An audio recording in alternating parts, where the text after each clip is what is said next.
Assalamualaikum arek-arek, ketemu lagi di channel YouTube di Promotion Unida. Jangan lupa like, comment, share, dan subscribe channel YouTube ini. Kali ini kita kedatangan tamu, yaitu seorang narasumber. Halo Pak Pras. Halo juga Bu, halo arek.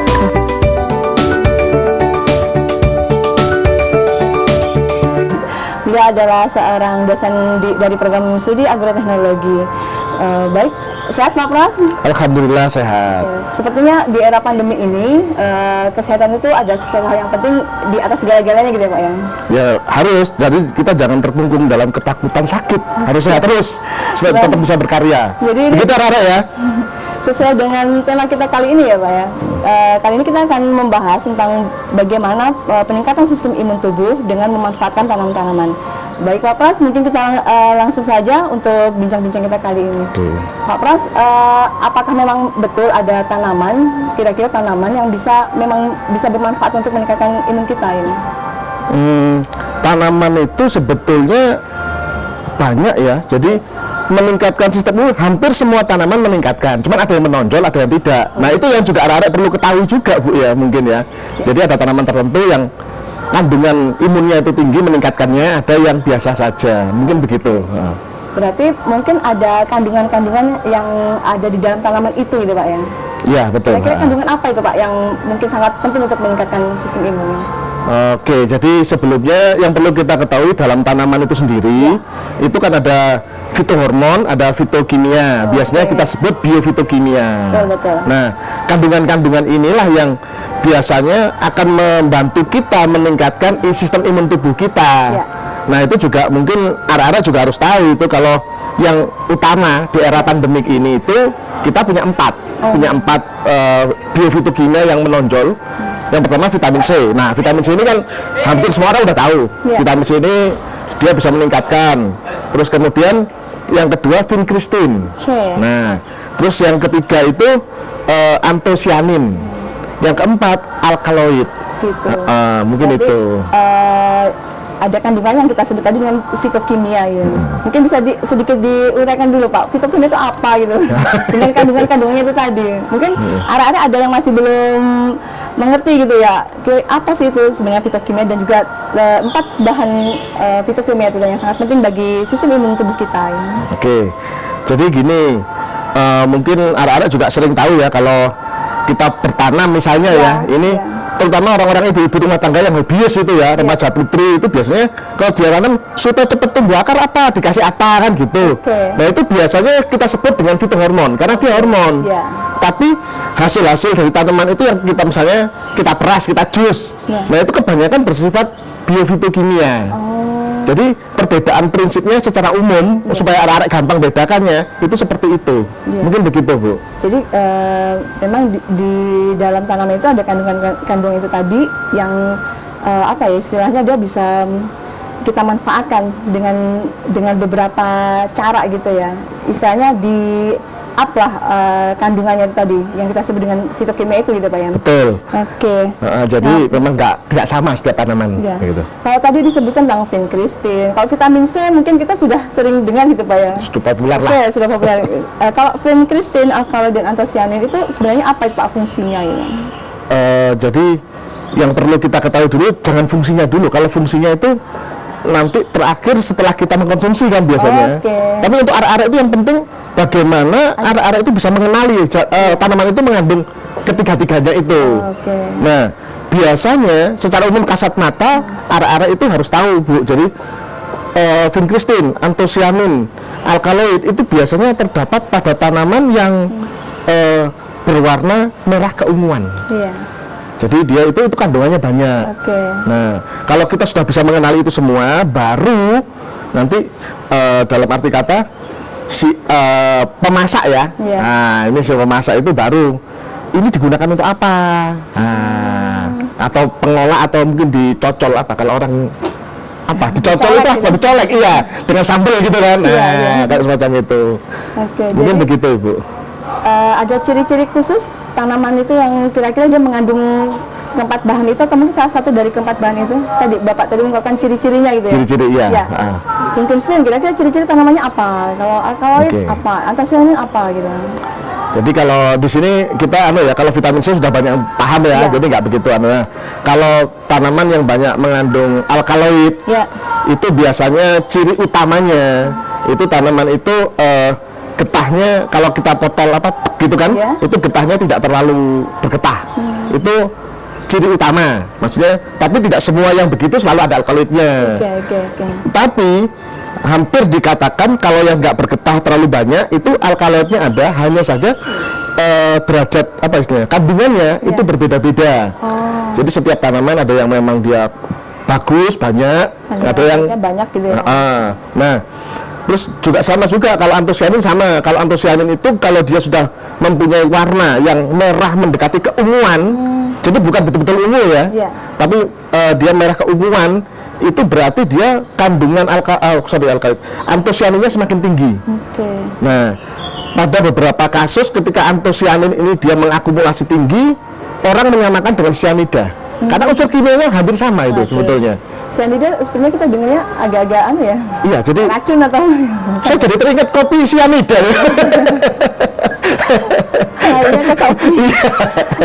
Ya memang itu unsur kimia itu kadang-kadang suatu ketika dia bersifat racun, suatu ketika dia bersifat pengobatan. Memang seperti itu. Jadi antosianin sendiri begitu, ketika dia terakumulasi jadi cyanida, dia bersifat racun. Tapi ketika dia dalam taraf aman, dia pengobatan. Contoh yang utama kalau di Jawa mungkin ya, makanan yang kita sebut gatot. Nah, gatot itu enak itu memang. Nah, itu dulu waktu kecil saya suka, Bu. Ya. Setelah gede ini susah nyarinya soalnya. Nah, itu kan sebetulnya warna biru pada singkongnya yang nanti mendekati hitam, itu kumpulan dari antosianin sebetulnya. Nanti kalau dia terlalu lama sampai warnanya mendekati hitam pekat, nah itu kalau kita tinjau, ini kata orang kedokteran barat, itu cyanidanya tinggi. Tapi kita makan toh nggak apa-apa. Beda dengan kopi tadi. Kopi cyanida. Nah, itu ada manfaatnya. Jadi kalau orang banyak makan gatot itu juga daya tahan tubuhnya sebenarnya meningkat. Cuman memang untuk memperoleh hasil yang maksimal itu memang ada teknik-teknik tertentu dalam memasaknya. Begitu. Mungkin bisa diberikan contoh, Pak, ya. Jenis tanamannya apa gitu. Mungkin biar lebih agak ada bayangan gitu ya. Kalau misalnya tadi alkaloid yang tanaman kalau dipotek itu ada mengandung getah gitu, atau mungkin kalau warna mungkin kita masih bisa ya segala jenis tanaman, mungkin contoh-contohnya gitu, Pak. Nah, kalau tanaman itu yang misalnya kita ambil vinkristin ya, dari pertama vinkristin dulu. Karena vinkristin itu paling susah untuk dideteksi. Itu biasanya tanamannya dia itu antara daun sama bunga itu berbeda warna. Kan kadang-kadang ada tanaman itu yang bunga dengan daunnya ada semburat kemerahan. Itu enggak, kalau vinkristin itu selalu bunganya dengan daunnya berbeda warna. Terus dia itu kalau dipotek gitu, tek tadi itu getahnya hampir nggak ada, itu berarti vinkristinnya tinggi. Cuman untuk memastikan memang harus ke lab ya. Nah, itu salah satu contohnya yang populer itu tapak darah. Tapak darah, wah. Ya, tapak darah. Terus kalau di Jawa disebut ada juga bunga pupuran.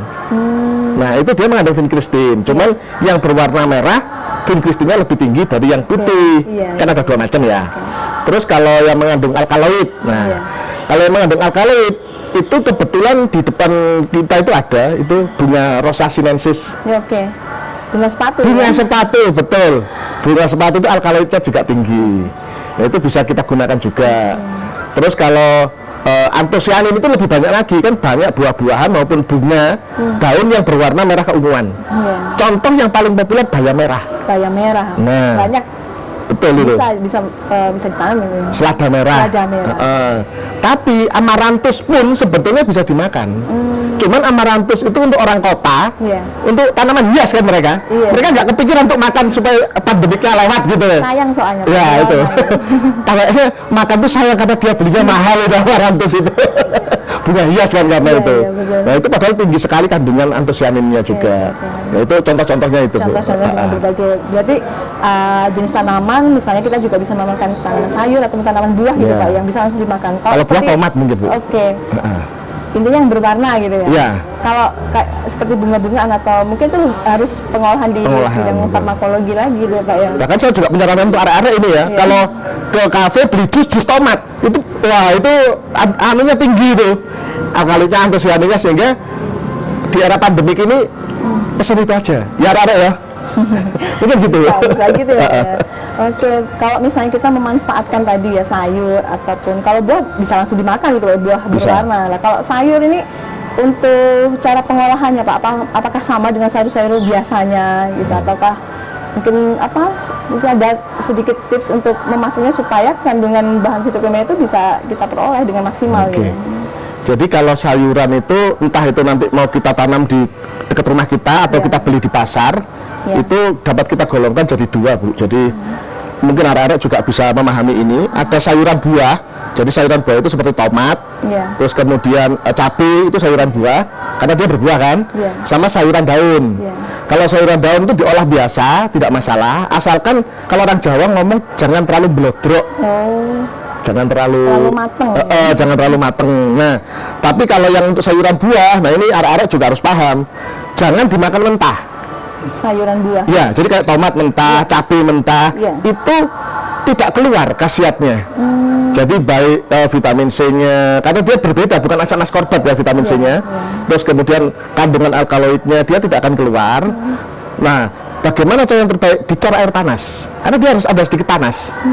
Dicor air panas. Sederhana itu ya. Iya, jadi jangan digodok juga. Air panas baru dikonsumsi. Biasanya kan digodok di sayur gitu. Blodok nanti Bu. Tapi kalau untuk jus ya gitu, sebelum di jus dicor air panas dulu, terus baru di jus. Nah itu kandungan tadi akan keluar, meningkatkan sistem imun yang kita miliki. Jadinya di era pandemik ini kalau mau keluar ya gampangannya, wis tak nyocol tomat dulu lah panasi jos gitu. Nah itu mungkin begitu. Oke, baik Pak. Jadi banyak sekali gitu ya yang bisa dimanfaatkan dari tanaman-tanaman yang mengandung bahan fitokimia tadi itu Pak. Terus kalau misalnya itu arek-arek ini ingin mendapatkannya gitu Pak. Kadang-kadang kalau yang berwarna kan jarang di pasaran gitu. Apakah kira-kira bisa ditanam untuk skala kecil gitu, skala rumah tangga atau gimana? Itu pertanyaan menarik karena kebetulan yang sering kita dengar berita pandemi kan di perkotaan ya. Kayaknya di desa malah jarang ada pandemi gitu. Nah, lebih tenang kalau di desa. Mulai besok Bu. Oke. Jadi kalau masalah tanaman itu memang kalau kita ke pasar itu kadang-kadang kita cari yang saya sebutkan tadi sulit.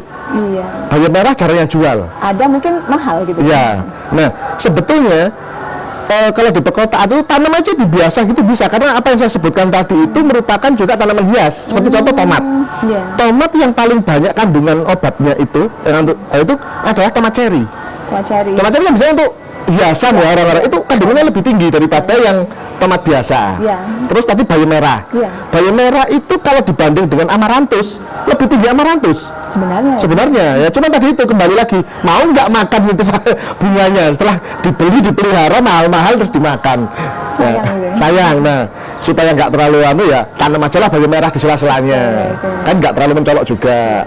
Itu kalau lahannya kita masih ada. Tapi kalau misalnya nggak ada, tanaman-tanaman yang saya sebutkan tadi itu juga bisa ditanam dengan model miring, tembok ya kan. Sekarang lagi ngetren hiasan rumah loh, bayangkan. Seperti vertikultur gitu ya? Iya, vertikultur. Jadi arek-arek juga bisa memanfaatkan itu untuk hiasan rumah ya. Jadi ditanam miring di tembok vertikultur, bisa juga ditanam model terbatas seperti hidroponik gitu. Lagi ngetren itu, bahkan pandemiknya hilang, maksudnya ngetrennya dapat. Wah, arek-arek seneng banget itu. Mungkin begitu. Berarti Pak, jadi untuk pengusahaan tanaman yang dia mengandung bahan fitokimia tadi bisa diupayakan atau diusahakan di skala rumah tangga gitu Pak ya? Ya, pada prinsipnya bisa.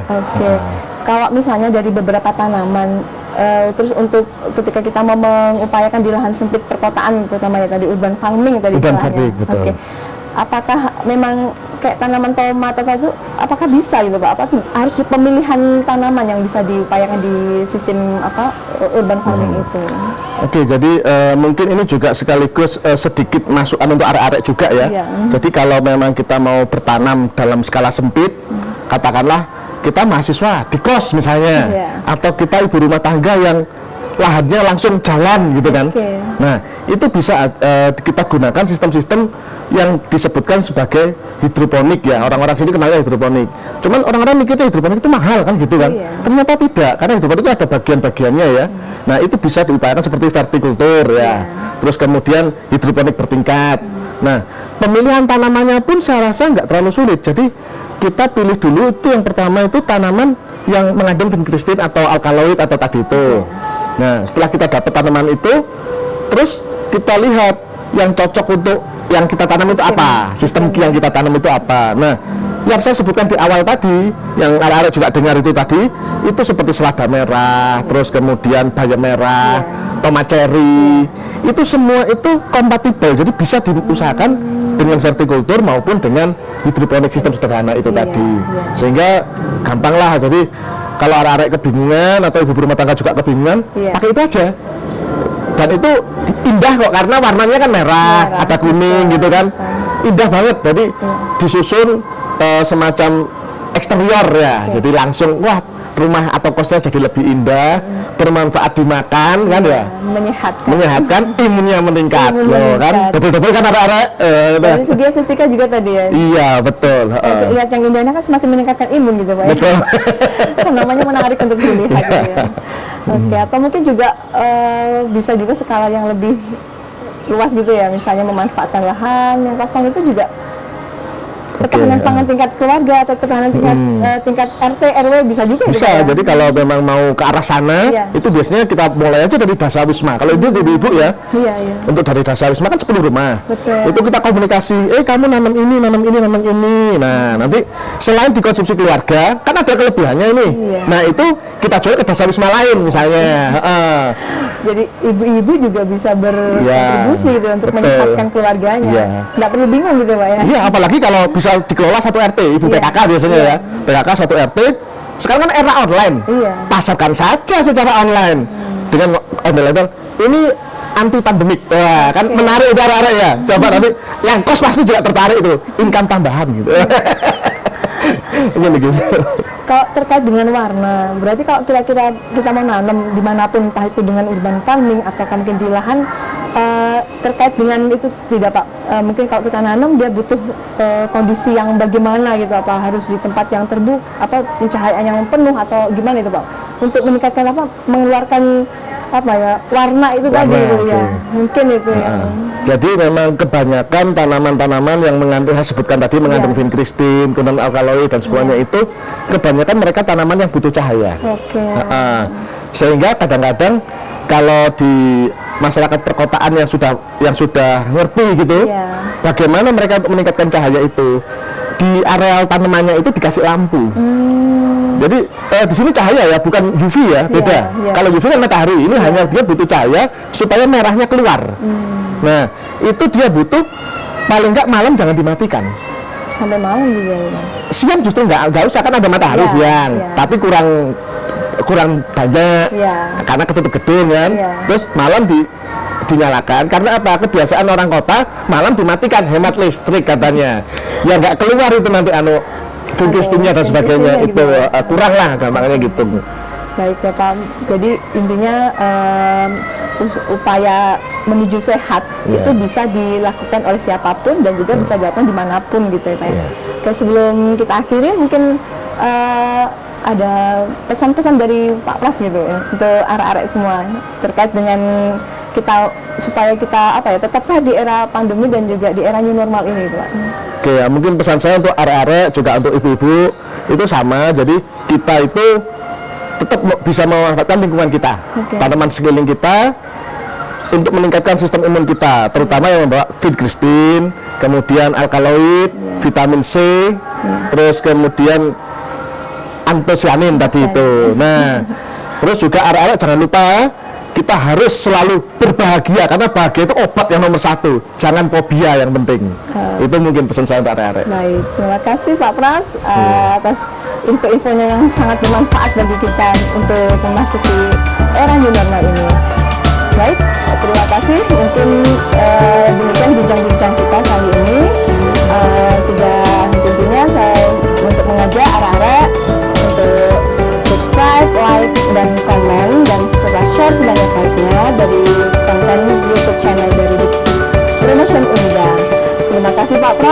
Sama-sama Ibu. Memberikan banyak sekali. Semoga ada manfaatnya ke depan. Amin. Semoga materi kita kali ini bermanfaat bagi kita semuanya.